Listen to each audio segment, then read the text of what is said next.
This video is sponsored by Squarespace.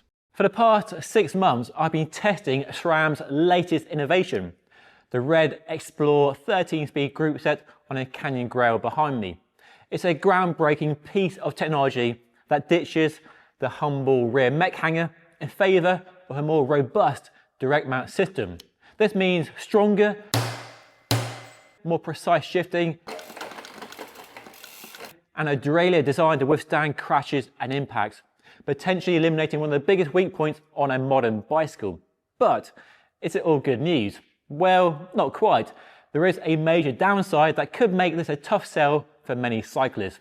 And in this review, I'll break down the real-world performance, what works, what doesn't, and why, despite being a game changer, you might not want to buy it just yet. Let's dive in.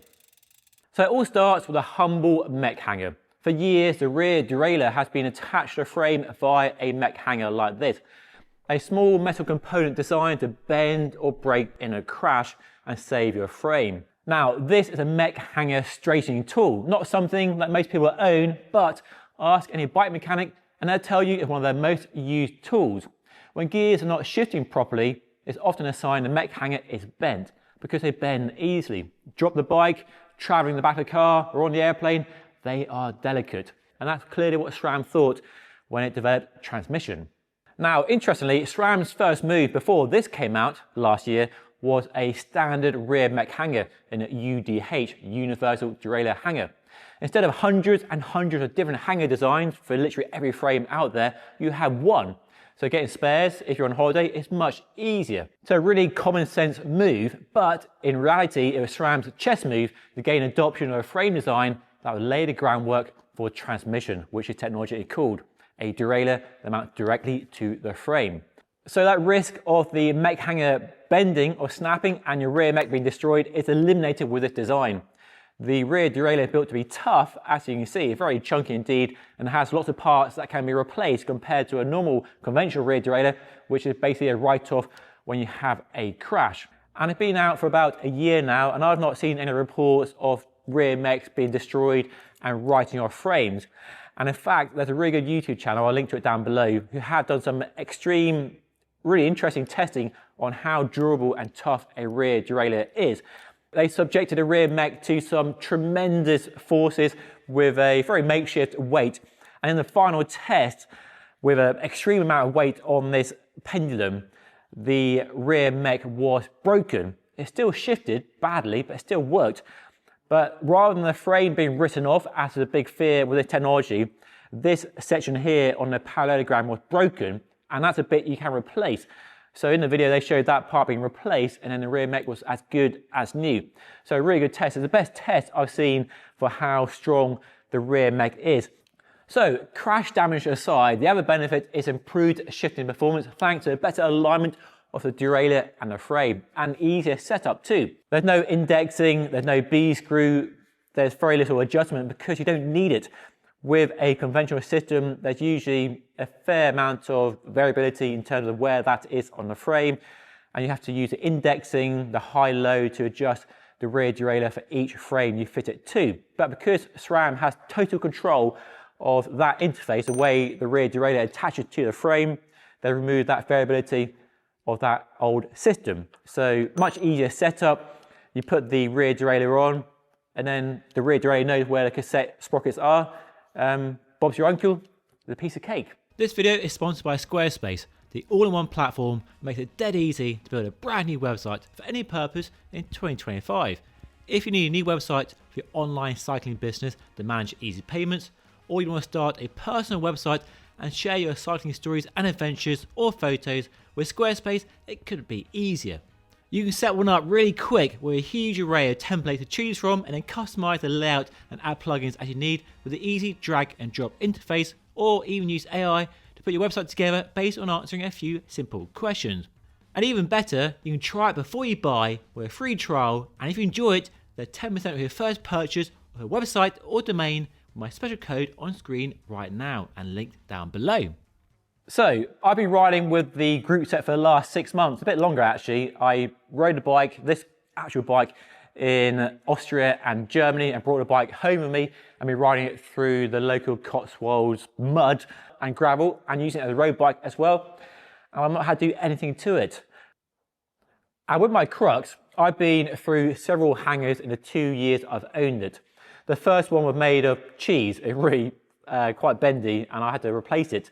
And I'm on my third one right now, and I managed to find one from a company called Wheels Manufacturing, I think it was, that do a stiffer one that has improved things. But I always take a spare when I'm traveling with a bike abroad because I know how easy it is to bend and snap. So that's something I've had to straighten a few times and replace a few times. Whereas with this frame, in the last 6 months, there's no mechanical bend. The shifting has been perfect and flawless throughout that whole time. The indexing hasn't changed. I haven't had to adjust the indexing because there's no indexing to adjust. It just worked as well as it worked on the first day I rode the bike. But downsides, well, there are a few. The immediate and obvious downside of the new group set is you have to buy a new frame to fit the rear Mech 2. It's not backwards compatible with frames that don't have a UDH dropout, and that's most frames in the world right now. Many of the newest bikes being launched right now do have a UDH dropout, which is fine if you're buying a new bike, but you're flat out luck if you want to install it on your old bike. And I can feel the pain personally because I have a Specialized Crux, which I've been riding very happily for the last 2 years with a SRAM XPLR group set, 12-speed group set on it.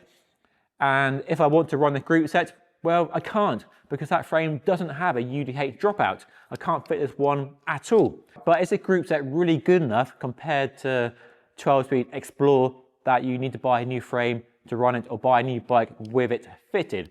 Well, let's talk about performance of the group set. Firstly, is shifting really any better than 12-speed XPLR? Well, yes and no. Shifting performance on both group sets is extremely positive and quick. Press a button and there's no delay at all. But over 6 months of riding this bike, it's clear the new XPLR is a bit sharper and a bit more precise because the connection between the derailleur and the frame is much tighter. And it stands to reason, given the quite powerful motors in here, where you press a button to shift gear, any flex in the system will be taken up first before changing gear. But if you are splitting hairs, which you are doing here with top-end technology, XPLR 13 does shift better, a bit faster, a bit more responsive, a bit more precise. There's also a big benefit when shifting under load as well. Coming into a climb, double loaded gears, or the cassette is covered in mud, the group set just works much more flawlessly. Downshift and upshift, there's just less fuss, no crunching or complaining at all. And shifting speed, I've already talked about that a bit. If you use mountain bike transmission, it is a bit slower than the old SRAM axis, but with XPLR, they actually improved the shift speed, so it shifts faster than the mountain bike group set. So really the shift speed is as good, if not better, than the old 12-speed XPLR. So the new rear derailleur gets a lot of the headlines, a lot of the attention, but the actual two biggest improvements of new XPLR 13 speed in my time riding the bike are actually the gear ratios and the massively improved ergonomics and the brakes as well. The 1044 cassette on my Crux are great for riding off-road and on road too, but the larger 1046 here is better. It's a small change, but just helps on the steeper climbs you might encounter and closes the gap to Eagle 1052 quite nicely. But I won't lie, there have been times when I give an arm and a leg for the Eagle cassette. When you ride that thing, you realise how good having a 1052 is. But there isn't a climb near me where I live where I can't get up with a 1046 cassette. So the 46 is better than the 44, but not quite as good for mountain riding as the 1052. But the benefit of this is 13 speed. Yes, that's right. The other big story is a jump from 12 to 13 speed, which Campag did first with Eka. This might seem like a move made up by the marketing people, but adding the extra sprocket means a smoother transition through the gear ratios. I find it easy to select the right gear to match the situation and my cadence requirements and never find myself in the wrong gear or spinning too hard or pushing too hard on a gear that doesn't work for that situation I'm in. And it basically means more range with smoother cadence steps, so what's not to like? It works really well. And thankfully, because of the way the derailleur is attached to the frame, the sprockets and chain have the same spacing and thickness as 12 speed, so the chain isn't any narrower and therefore no more delicate than the old 12 speed, which has proven to be reliable.